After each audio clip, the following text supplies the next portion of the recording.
Welcome. I'm Heather Legacy, and I'm here to share with you 4 ways of getting through a crisis.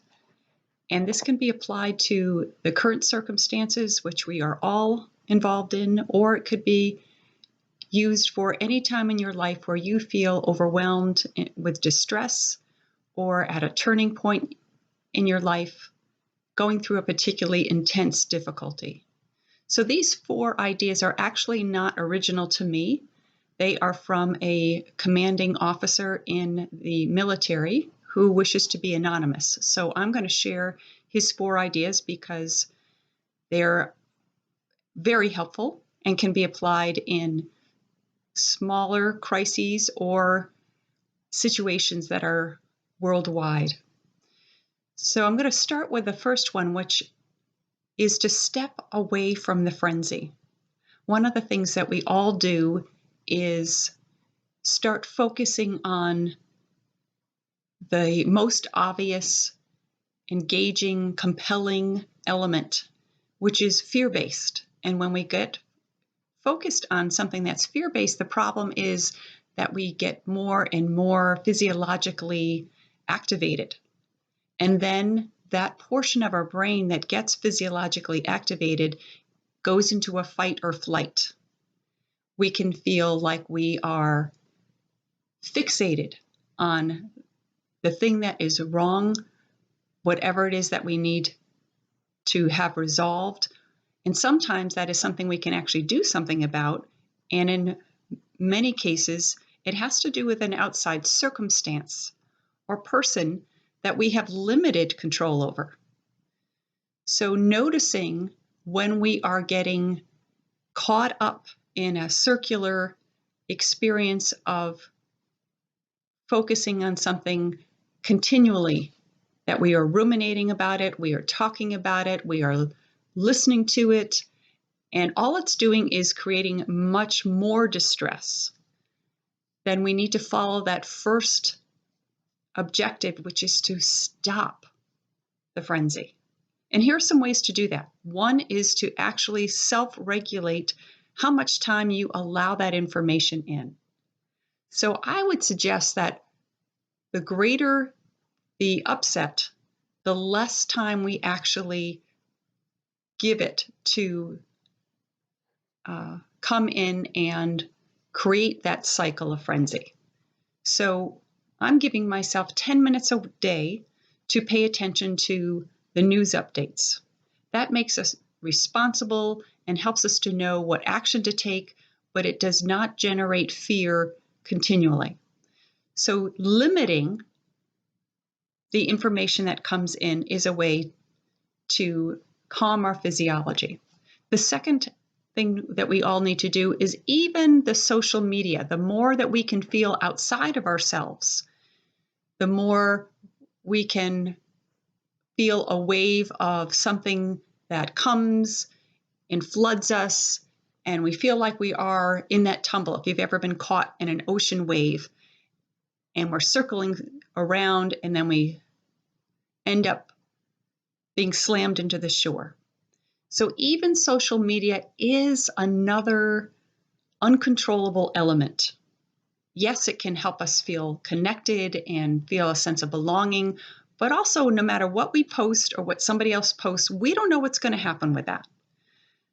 So being careful to not have social media take you outside of your own mind, your own body, and keep you distracted from being the person that you are.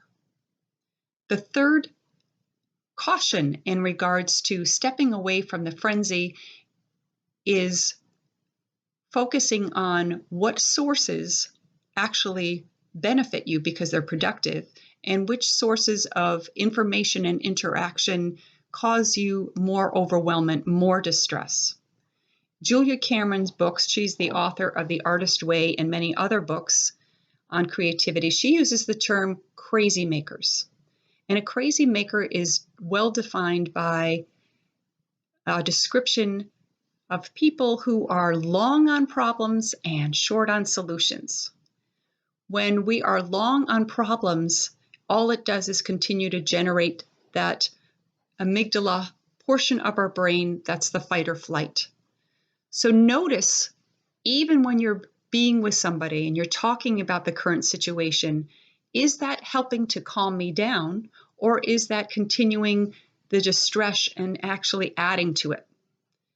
There already is a bit of a fire. Is this pouring gasoline on it? There are people who know the facts, who are well informed, and who are encouraging. And those are the kinds of people we want to seek out when we're in a crisis. We don't need more fear-inducing experiences, either from the greater world or even from our private world in the personal relationships.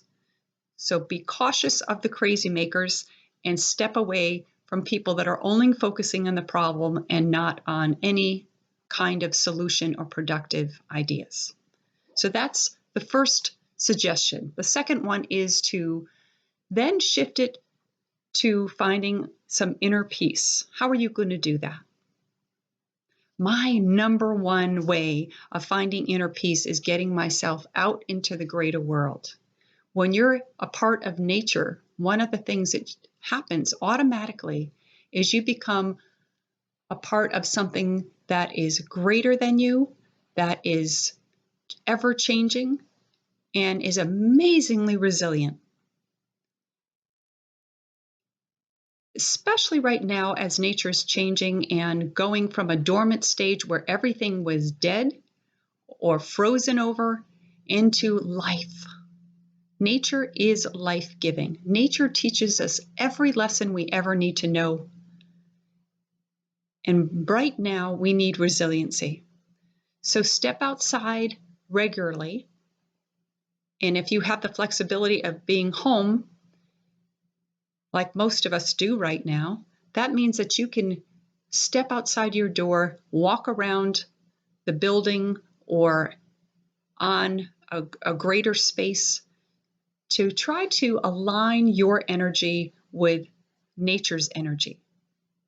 If you allow the breeze and the sound of the birds, the trees swaying, all of those beautiful sensory experiences to actually entrain is the word. It's like a guitar string that you pull and one string ends up vibrating next to the one that was not touched. That's what we want to do. We want our nature to entrain with nature so that we are actually experiencing the same resonance, flow, frequency, the frequency of nature. That is, I think, the number one way that we're going to help ourselves to find inner peace. Sometimes you can't. Sometimes you're stuck at your computer because you are taking an online course or you are working right now online. So I'm going to invite you to take a breath. You take a deep breath in, hold it, and then breathe it out.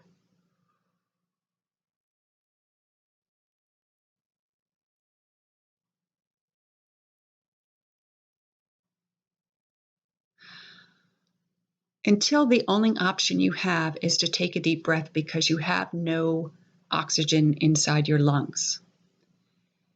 It is not the often repeated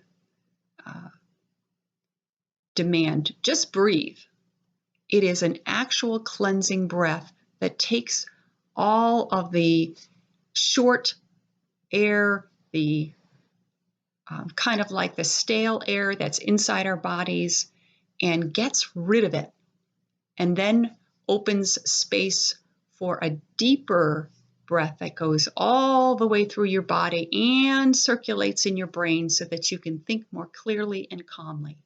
Taking that deep breath, holding it for 5 seconds, letting it out completely so there's nothing in your diaphragm except for to take a big cleansing breath. That's another way to find inner peace. Right now available, we've got all sorts of apps For meditations, a guided meditation is really helpful unless you are experienced with meditation, and you can use that self-regulation to stay with a productive thought, productive word, a productive sensation. If that's difficult for you, like it is for me and most people, then a guided meditation is incredibly helpful. Eckhart Tolle has some meditations, Oprah and Deepak Chopra, many others you'll find on apps or on YouTube to allow yourself to be guided into a more calm, productive, open spaciousness in your body and in your mind. Third, a step in this process of handling crisis is to set aside what we cannot control. And that is an experience that happens regularly because you will grab a hold of a situation and begin to think about it and ruminate about it once again. So this is a reset button that you'll need to play over and again. Don't worry that your mind is taking up the problem again. We are actually wired to solve problems.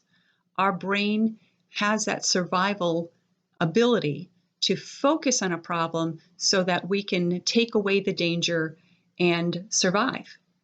So don't worry or judge yourself for taking on the focus of a problem, but when you can't do anything about the problem, all it does is generate an energy that is unproductive. It's kind of like trying to drive your car when you've got one foot on the gas and one foot on the brake. Your tires are spinning, and you're not getting anywhere. So I'm going to strongly suggest that you regularly decide what is within my power to do anything about and what is not. Sometimes it helps to write it down. You can have a continuous list, things I can't control, and then the opposite side, things that I can control. Or perhaps there are situations that you can't control in the grand scheme and in the big picture, but maybe there's something that you can do something about. And so that you're going to take up the piece of the response to that situation that is your personal contribution. I do think we have a lot of things we can do something about, even though we may not be able to solve the larger issue in the world or the issue that has to do with other people's choices. Notice what the one contribution is that you could make in this current situation to improve it. And sometimes it's just improving the moment for yourself or another person. That is enough. So that's the fourth one. Take action. One of the things that happens when we feel in distress is that we start to freeze or we flee, which might look like distracting yourself. You might spend a lot of time just in entertainment or in web surfing or in chatting about something that's not really generating anything that has a productive outcome. So I'm going to suggest that you take your list of things that you can control and make an action plan. If you're worried about another person, what are some things that you could do? You can contact them every day. You could send them beautiful pictures or memorable pictures of being with them. You could write them notes and send it snail mail. You might be able to deliver them groceries or set up a delivery of groceries to their house. You may be able to chat with them online. There are many things we can do, and I think one of our difficulties is not that we can't do anything, but that we don't focus on the things that we can do and get ourselves in action. So those are really the 4 elements of handling a crisis that I'd like you to consider and live in progress. We can't master all of them. We can work on all of them. Those are guides. Those are Steps that we can take to make progress. The first one is step away from the frenzy. The second one is to find our inner peace.